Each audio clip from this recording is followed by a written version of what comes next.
नमस्कार जोहार। आइए एक नजर डालते हैं झारखंड की 25 बड़ी खबरों पर फटाफट अंदाज में। राज्य भर की अहम और ताज़ा खबरें सिर्फ कुछ ही पलों में। तो शुरू करते हैं झारखंड की 25 फटाफट बड़ी खबरें। धनबाद में भीषण हादसा, मलबे में दबने से 4 दिहाड़ी मजदूरों की मौत। सुरक्षा मानकों पर उठ रहे सवाल। धनबाद स्थित बीसीसीएल के मुनडी कोल वासरी में सैलरी यानी कि कोयले का पाउडर लोडिंग के दौरान मजदूरों पर अचानक मलबा भरभराकर गिर पड़ा। हादसे में 4 दिहाड़ी मजदूरों की मौत हो गई। घटना शनिवार शाम करीब 5:15 बजे की है। मृतकों में गोपीनाथ डीके मानिक बावरी, 45 वर्षीय दिनेश बावरी, 52 वर्षीय समशिखरा निवासी दीपक बावरी, 50 वर्षीय और रूदी कपूरिया निवासी मोड़ा गोप 59 वर्षीय थे। गोपीनाथ डीके सुनीता देवी घटना में झमाझम बारिश से गर्मी से राहत। 7 मई तक ऐसा ही रहेगा मौसम। कई क्षेत्रों में आंधी वज्रपात का अलर्ट। तो झारखंड में मई की शुरुआत के कुछ दिन पहले से ही मौसम के मिजाज में बदलाव का सिलसिला जारी है। शनिवार को भी राज्य के ज्यादातर इलाकों में आंशिक रूप से बादल छाए रहे। इसके साथ ही कई जगहों पर हल्की से मध्यम बारिश के साथ गरज चमक देखने को मिली, जिससे लोगों को गर्मी से राहत मिली है। मौसम केंद्र के अनुसार आने वाले दिनों में भी कहीं कहीं गरजन के साथ तेज हवा, वज्रपात और बारिश की संभावना है। आज 3 मई को भी मौसम लगभग ऐसा ही बना रहेगा। राज्य के कई हिस्सों में बादल छाए रहेंगे और कहीं कहीं हल्की से मध्यम बारिश हो सकती है। लेकिन 4 मई को मौसम और ज्यादा उग्र रूप ले सकता है। खासकर उत्तर पूर्वी और आसपास के मध्य हिस्सों में 50 से 60 किलोमीटर प्रति घंटे की रफ्तार से तेज हवा, वज्रपात और ओलावृष्टि की संभावना जताई गई है। वहीं 5 मई से लेकर 7 मई तक राज्य के विभिन्न हिस्सों में गरज के साथ तेज हवा और बारिश का सिलसिला जारी रह सकता है। 8 मई तक मौसम का यही ट्रेंड देखने को मिलेगा, जहां बीच बीच में बादल और बारिश लोगों को गर्मी से राहत देते रहेंगे। हजारीबाग के पत्रकार पर हमले के विरोध में धनबाद के पत्रकारों का धरना। हजारीबाग में स्वास्थ्य मंत्री डॉक्टर इरफान अंसारी की मौजूदगी में पत्रकार के साथ मारपीट के विरोध में धनबाद में भी पत्रकारों का गुस्सा फूट पड़ा है। Dhanbad press club, Katras press club व झरिया सहित जिले के विभिन्न हिस्सों से आए पत्रकारों ने शनिवार को रणधीर वर्मा चौक पर धरना दिया और जोरदार प्रदर्शन किया। उन्होंने स्वास्थ्य मंत्री डॉक्टर इरफान अंसारी से सार्वजनिक रूप से माफी मांगने की मांग की।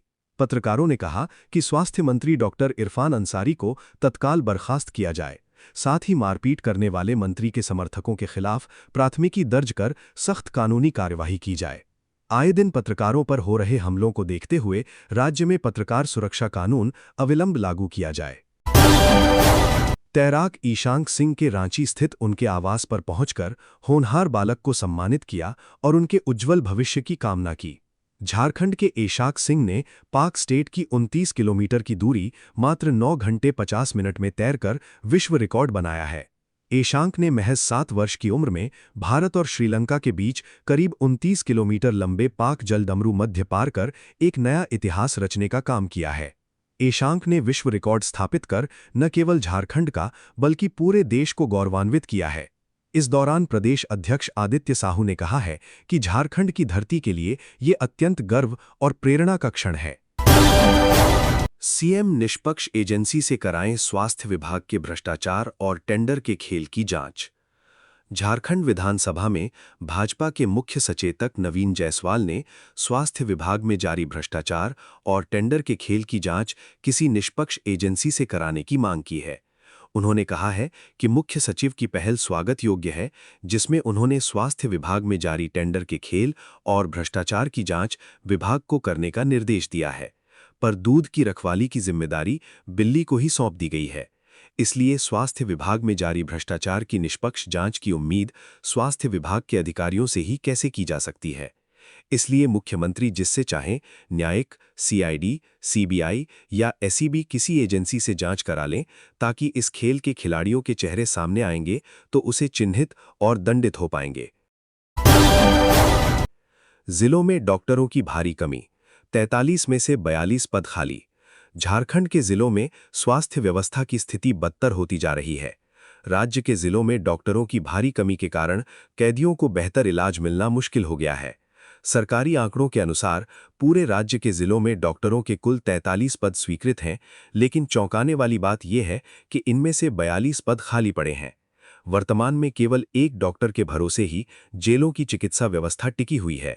हाईकोर्ट ने राज्य के जेल में डॉक्टर की कमी पर स्वतः संज्ञान लेते हुए इसे जनहित याचिका में बदलते हुए मामले को चीफ जस्टिस के पास भेज दिया है। रामगढ़ डीसी। गर्मी को देखते हुए रामगढ़ जिला प्रशासन ग्रामीण व शहरी क्षेत्रों में निर्वात जलापूर्ति सुनिश्चित करने के उद्देश्य से विशेष पखवाड़ा जला रहा है। इसी क्रम में शनिवार को विभिन्न स्थानों पर आयोजित विशेष शिविरों का डीसी ऋतुराज ने औचक निरीक्षण किया। उन्होंने संबंधित अधिकारियों से कहा है कि शिविरों में आने वाली जलापूर्ति से संबंधित शिकायतों का त्वरित निष्पादन सुनिश्चित करें। डीसी राजकीयकृत उत्क्रमित मध्य विद्यालय सांडी भरीच नगर व गोला प्रखंड की चाड़ी पंचायत में आयोजित शिविरों में पहुंचे और वहां चल रहे कार्यों की विस्तृत समीक्षा की। कहा कि जिन शिकायतों का तत्काल निष्पादन संभव नहीं है, उन्हें चिन्हित कर प्राथमिकता के आधार पर शीघ्र निष्पादन करें। उन्होंने शिविरों में आए लोगों से सीधा संवाद कर उनकी समस्याएं सुनी। लोगों ने जलापूर्ति से संबंधित समस्याओं से अवगत कराया, जिस पर डीसी निर्भागीय अधिकारियों को आवश्यक निर्देश देते हुए शीघ्र समाधान का आश्वासन दिया। कमर्शियल गैस सिलेंडरों की कीमतों में हालिया बढ़ोतरी को लेकर झारखंड प्रदेश कांग्रेस ने केंद्र सरकार के खिलाफ तीखा हमला बोला है।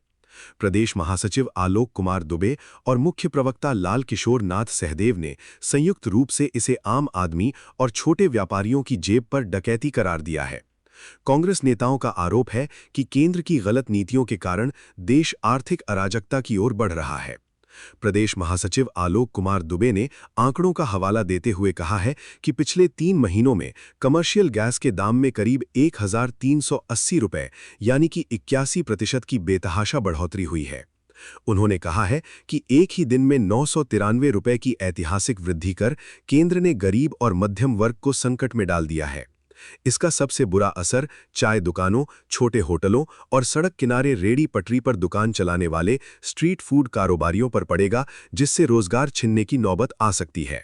नई शिक्षा नीति 2020 के आधार पर तैयार इन पुस्तकों के डिजिटल संस्करण पहले ही 2 सप्ताह पूर्व एनसीईआरटी की आधिकारिक वेबसाइट पर मुफ्त उपलब्ध करा दिए गए हैं। एनसीईआरटी के अनुसार देश भर में बड़ी संख्या में पुस्तकों की मांग के कारण फिलहाल आपूर्ति और मांग के बीच अस्थायी अंतर देखा जा रहा है। हालांकि स्थिति पर लगातार निगरानी रखी जा रही है और इस अंतर को शीघ्र खत्म करने के प्रयास किए जा रहे हैं। पुस्तकों की आपूर्ति धीरे धीरे सामान्य हो रही है। 4 मई से झारखंड यूथ कांग्रेस की हर गांव स्मार्ट स्कूल मुहिम की होगी शुरुआत। झारखंड में सरकारी स्कूली शिक्षा को गुणवत्तापूर्ण बनाने और निजी स्कूलों की मनमानी रोकने के लिए झारखंड युवा कांग्रेस की रांची महानगर इकाई 4 मई से 4 जून तक हर गांव स्मार्ट स्कूल अभियान शुरू करने जा रही है।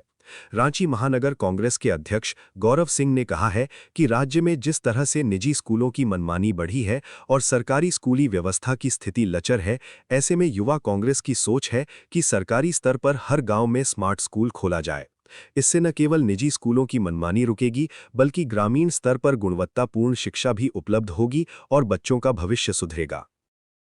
तो ये थीं झारखंड की 25 बड़ी खबरें फटाफट अंदाज में।